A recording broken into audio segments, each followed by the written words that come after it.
if you look at retirement, this idea of getting older, what's it going to look like? Retirement is going to be a lot different than the retirement of our parents and grandparents. Quickly, I'm going to go through the history because of retirement in the United States. Started in 1935, relatively new. Here's the important thing. You know, when Roosevelt put in Social Security, the average life expectancy was age 63. So retirement was a couple of years, maybe 3 or 4 at the most. Fast forward to today. Life expectancies today are age 79. Now, what's really amazing is the fastest growing by population age group are people over the age of 100. And what's even more mind-boggling is, according to the Wall Street Journal last month, the first person to live to age 150 is alive somewhere on the planet today. This old model of retirement is not going to work. In other words, what are we going to do with all this extra life expectancy we have?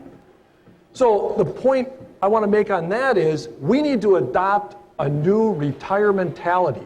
I see a lot of young people in the audience here, and you may say, well, what's this got to do with me? What's important is that your career is a long-term asset, and you want to be strategic around it. Encore stage of life is from age 55 to about 70, and the encore career, I'm going to illustrate it in a story. One of my clients came to me about 6 years ago. She worked in a public school system. She was a Spanish teacher. She taught high school Spanish. And she came to me and expressed a desire to retire. Well, the first thing I did was looked at life expectancy. And I found that she had a good chance to live to 95.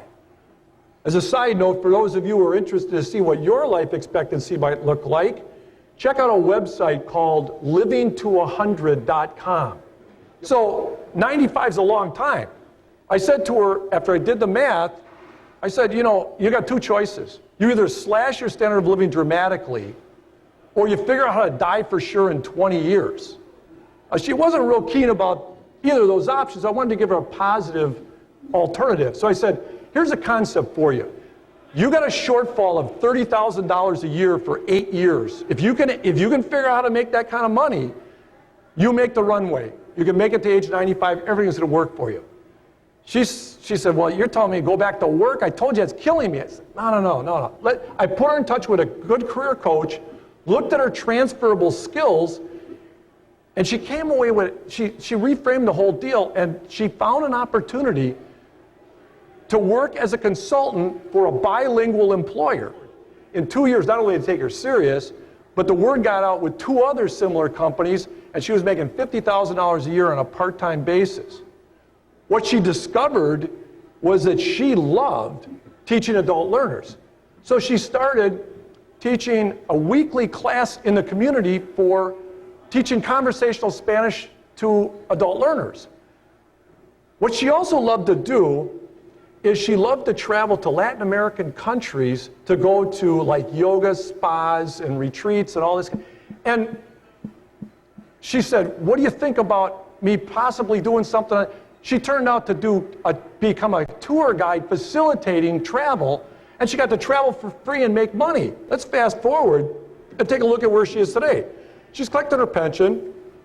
She's got this extra encore income for another couple of years. She's got her Social Security, and she gets to travel for free. So what's the moral of this story? Thinking strategically about your career and the skills that you have, they're transferable, and you guys are performers, you're entertainers, will not only serve you today on the stage you're on today, but any stage you may be on in the future.